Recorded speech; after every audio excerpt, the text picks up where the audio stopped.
شروع اللہ کے نام سے جو بڑا مہربان نہایت رحم والا ہے۔ مولوی مصطفیٰ ایک واقعہ بیان کرتے ہیں کہ دلی میں جمنا میں سیلاب آیا، جس سے قریب کے قبرستان کی کچھ قبریں اکھڑ گئیں۔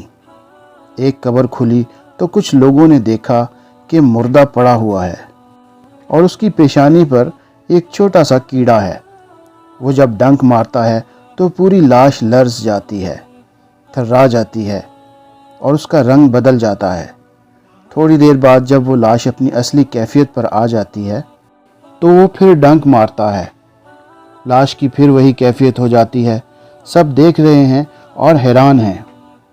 ایک دھوبی تھا، جمنا کے گھاٹ پر آیا تھا، اس سے دیکھا نہیں گیا۔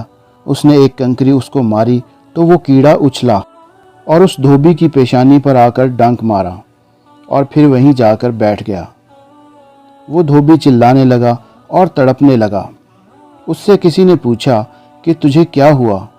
تو اس نے کہا کہ سنو، مجھے ایسی تکلیف ہے کہ مجھے نہ صرف ایک بچھو اور ایک سانپ نے کاٹا ہے، اور نہ صرف آگ کا کوئی شعلہ میرے بدن پر رکھ دیا گیا ہے، بلکہ مجھے ایسی تکلیف ہے کہ میرے بدن کے ایک ایک عضو میں، بلکہ ایک ایک رونگٹے اور بال میں گویا ہزاروں لاکھوں بچھو اور آگ کی چنگاریاں بھر دی گئی ہوں۔ چنانچہ وہ 3 دن تک یوں ہی تڑپتا رہا، پھر انتقال کر گیا۔ تو مولوی مصطفیٰ صاحب فرماتے تھے کہ میں سمجھ گیا کہ یہ اس دنیا کا کیڑا نہیں، بلکہ برزخ کے عذاب کی شکل ہے۔ میں نے سوچا کہ صاحب قبر کے لیے دوسرا علاج ہے۔ میں نے ہمت کی اور مردے کے قریب جا کر بیٹھ گیا اور کچھ صورتیں یاسین شریف اور قل هو اللہ احد وغیرہ پڑھنا شروع کی۔ جب میں نے قرآن کریم کی تلاوت شروع کی تو وہ کیڑا چھوٹا ہونا شروع ہوا اور ہوتے ہوتے ذرا سا ہو کر ختم ہو گیا۔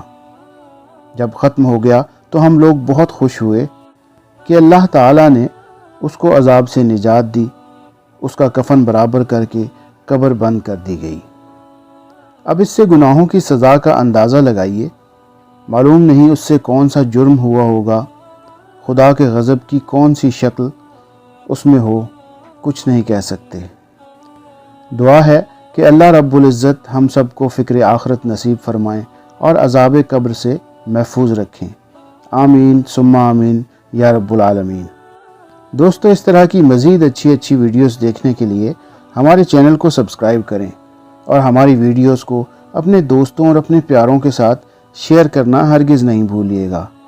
اپنا اور اپنے پیاروں کا بہت خیال رکھیے گا اور ہمارے چینل کا بھی۔ اللہ نگہبان۔